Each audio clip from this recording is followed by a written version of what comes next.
Hello everyone, आज हम लोग डिस्कस करने वाले हैं कंप्यूटर के 25 क्वेश्चन जो कि आपके एग्ज़ाम के लिए इम्पॉर्टेंट है। तो चलिए हम लोग अपना आज का डिस्कशन स्टार्ट करते हैं। पहला क्वेश्चन है, कंप्यूटर प्रणाली में निम्न में से कौन सा एक ऑपरेटिंग सिस्टम नहीं है। ठीक है, ऑपरेटिंग सिस्टम नहीं है ये आपको बताना है। तो देखिए, विंडोज़, यूनिक्स और लाइनक्स जो है ऑपरेटिंग सिस्टम के नाम होते हैं, जबकि जो MS ऑफिस है ये एप्लीकेशन सॉफ्टवेयर होता है। ठीक है, तो ऑप्शन नंबर बी हो जाएगा हमारा करेक्ट आंसर। देखिए, सभी क्वेश्चन इंपॉर्टेंट है, ये ऐसे क्वेश्चन हैं जो कि एग्जाम में कई बार पूछे गए हैं, तो आपको किसी भी क्वेश्चन को स्किप नहीं करना है। ठीक है, सभी को अच्छे से याद कर लेना है। कंप्यूटर के वीडियोस की प्लेलिस्ट बनी हुई है, तो आप उन वीडियोस को भी देख सकते हैं।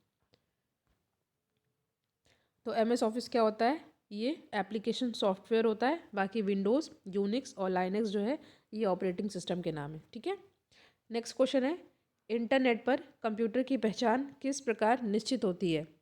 बहुत ही इंपॉर्टेंट क्वेश्चन है ये, तो ये हो जाएगा IP एड्रेस के द्वारा। ठीक है,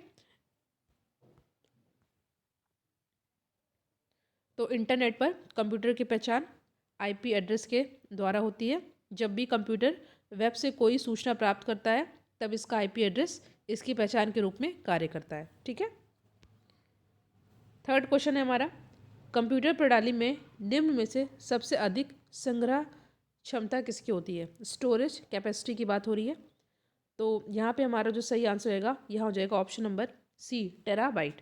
देखिए, जैसा कि आपको पता है, 4 बिट मिल करके 1 निबल बनाते हैं। ठीक है, 1 निबल। और 8 बिट से 1 बाइट बनता है। 8 बिट से 1 बाइट बनता है, और इसी के साथ ये आगे प्रोसेस चलता जाता है। और 1024 बाइट से क्या बनता है, 1 किलोबाइट। ठीक है, 1 KB जिसे हम लोग कहते हैं हिंदी में शॉर्ट फॉर्म में। और 1024 KB से क्या बनता है, 1 मेगाबाइट यानी कि MG। और इसी तरह 1024 MG से क्या बनता है हमारा GB। ठीक है, 1 GB। और इसी तरह 1024 GB से हमारा क्या बनता है, 1 TB। ठीक है, इसी तरह ये प्रोसेस आगे चलता जाता है। तो यहाँ पे अकॉर्डिंग टू ऑप्शन की बात की जाए तो टेराबाइट जो है यहाँ पे सबसे अधिक स्टोरेज कैपेसिटी रखता है। आगे भी होता है। नेक्स्ट क्वेश्चन है हमारा, कंप्यूटर प्रणाली के अंतर्गत डाटा हस्तांतरण यानी कि डेटा ट्रांसमिशन की आवृत्ति सीमा को क्या कहते हैं। डेटा ट्रांसमिशन की आवृत्ति सीमा को हम लोग क्या बोलते हैं। तो यहाँ पे जो हमारा सही आंसर रहेगा ये हो जाएगा बैंडविड्थ। ठीक है,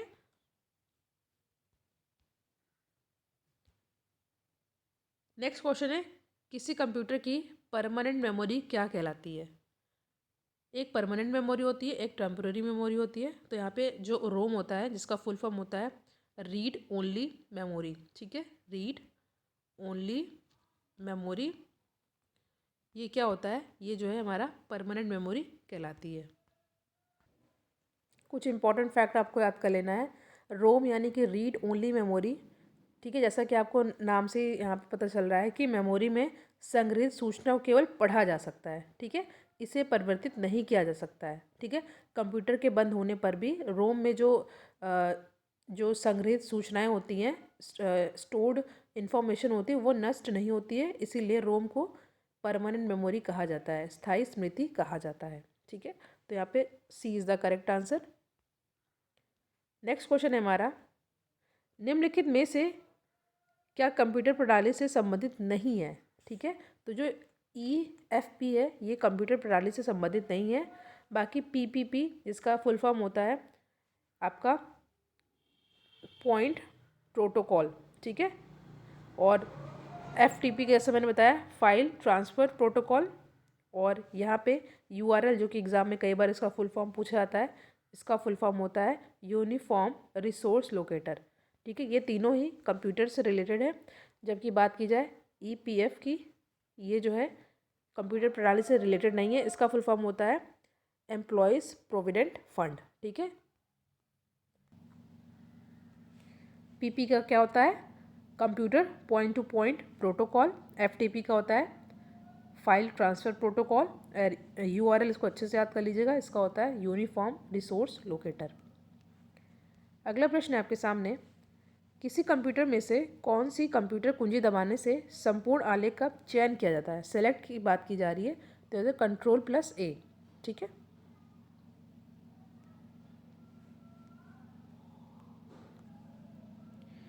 नेक्स्ट क्वेश्चन है, एक सामान्य त्रुटि पता लगाने की कोड CRC का पूर्ण रूप क्या है? फुल फॉर्म आपको बताना है CRC का।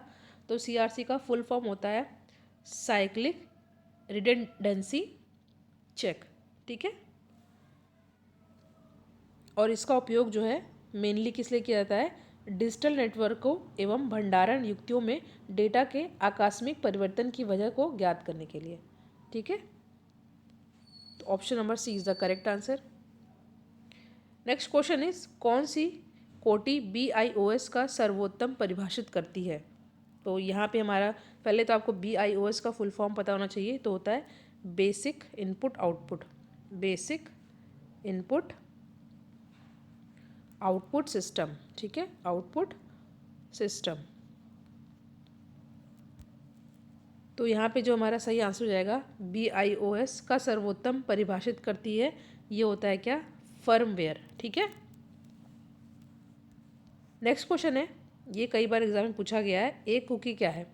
तो ये होता है ऑप्शन नंबर ए, उपयोगकर्ता की वेब गतिविधियों के बारे में सभी जानकारी संग्रहित करता है। ठीक है।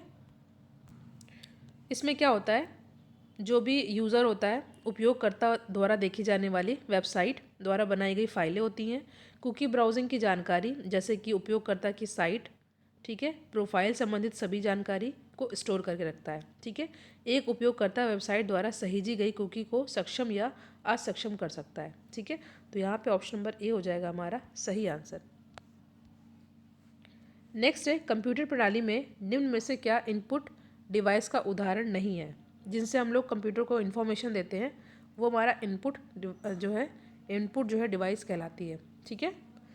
जिसमें जो है कौन कौन सी इनपुट होती है, जैसा कि आपको पता है कि यहाँ पे नहीं पूछा है, बट क्या होता है मैंने आपको बता दिया कि जिससे हम लोग कंप्यूटर को इनपुट डेटा देते हैं, इन्फॉर्मेशन देते हैं, वो इनपुट डिवाइस कहलाती हैं। जैसे कि कीबोर्ड। ठीक है, कीबोर्ड से हम लोग जो है एंटर करते हैं। ठीक है।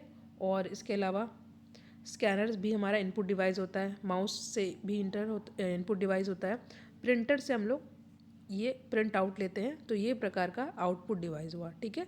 इससे इन्फॉर्मेशन बाहर आ रही है। और ये माउस, स्कैनर, कीबोर्ड, ये सभी जो है क्या है? इनपुट डिवाइस है।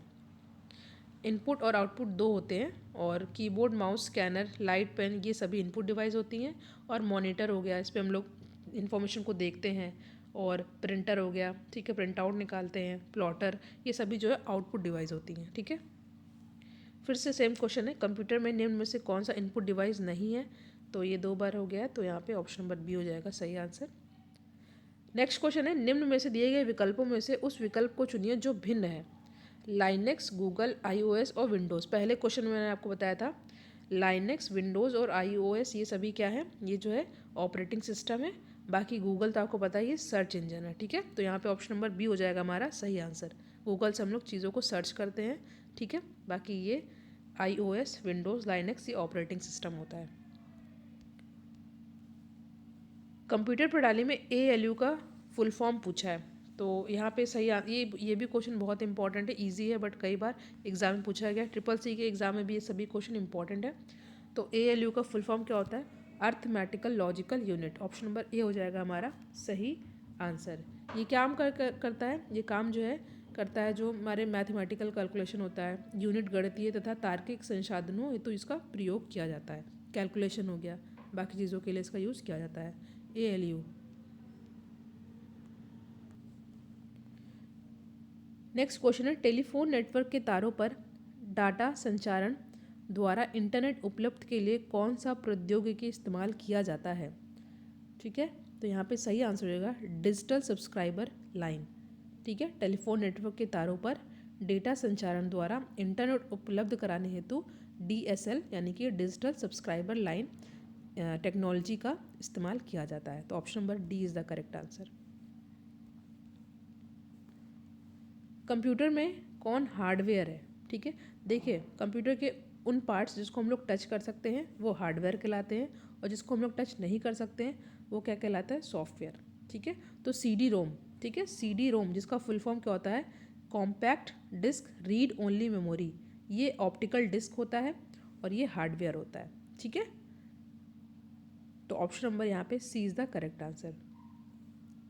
इसमें जो है जो डेटा है मिटाया नहीं जा सकता है। ठीक है, इस प्रकार की डिस्क पहले से ही होती है, पहले से ही मुद्रित होती है और इनमें जो है जो संग्रहित डेटा है उसको मिटाया नहीं जा सकता है। ठीक है, और नया डाटा भी स्टोर नहीं किया जा सकता है। बाकी ये सब क्या है हमारे C++, विंडोज़ 7, तो मैंने बताया ये आपका ऑपरेटिंग सिस्टम है, C++ लैंग्वेज है। CD रोम क्या है, ये हार्डवेयर है। इसका फुल फॉर्म भी याद कर लीजिए, compact disc read only memory. बहुत ही आसान प्रश्न, कंप्यूटर के जन्मदाता कौन है, बट कई बार एग्जाम में पूछा गया है। तो यहाँ पे जो सही आंसर होगा चार्ल्स बैबेज। ठीक है, कुछ इंपॉर्टेंट फैक्ट आपको यहाँ से याद कर लेना, जैसे कि 1837 में सबसे पहले चार्ल्स बैबेज ने कंप्यूटर की अवधारणा को प्रदान किया था और चार्ल्स बैबेज ने प्रोग्राम योग निर्मित अपनी यांत्रिक मशीन को द एनालिटिकल इंजन की संज्ञा दी थी। इनको कंप्यूटर का जनक या फादर ऑफ कंप्यूटर भी कहते हैं। ठीक है,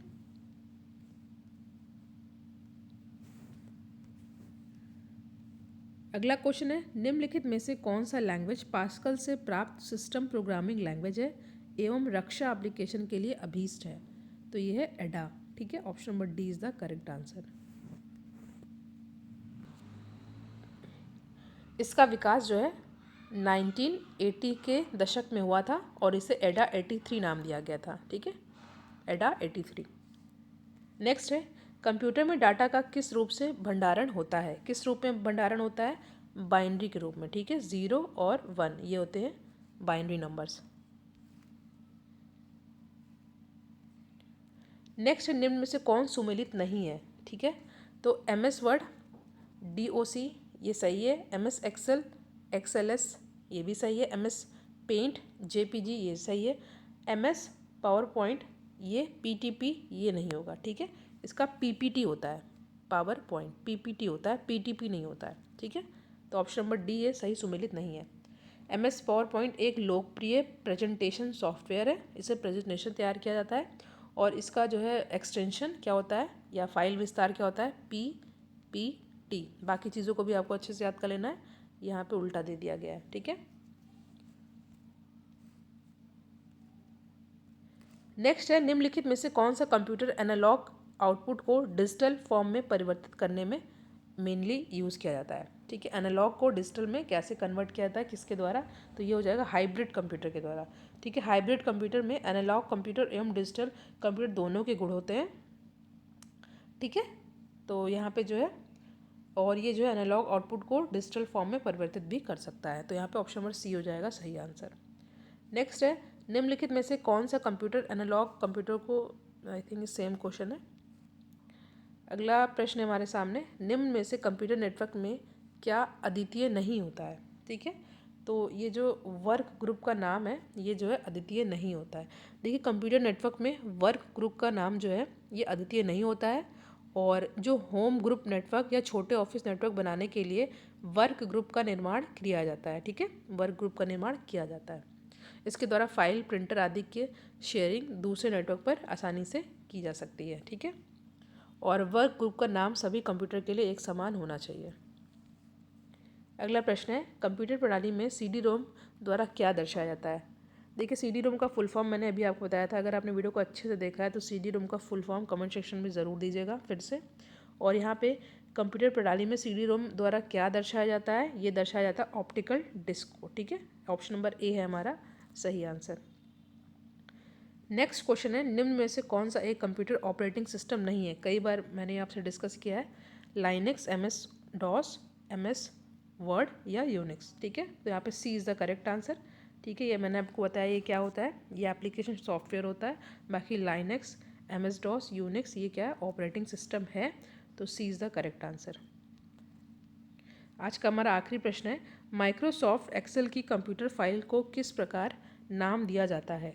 तो ये नाम दिया जाता है डॉट एक्सटेंशन पूछा .XLS। ठीक है, तो यहाँ पे ऑप्शन नंबर बी है हमारा सही आंसर, ऊपर मैंने डिस्कस भी किया था। ठीक है, माइक्रोसॉफ्ट एक्सेल की कंप्यूटर फाइल को एक्सटेंशन कोड जो है .xls होता है। MS एक्सेल से स्प्रेडशीट, रेखाचित्र आदि का निर्माण किया जाता है। स्प्रेडशीट या और जो है ग्राफ को, ठीक है, निर्माण किया जाता है। तो B is the correct answer. तो यहाँ पे हमने कंप्यूटर के 25 क्वेश्चन को डिस्कस किया। जो क्वेश्चन मैंने पूछा उसका आंसर कमेंट सेक्शन में दीजिएगा। प्लेलिस्ट भी बनी हुई है, आप और भी क्वेश्चन को देख सकते हैं। Thank you so much for watching. Thank you.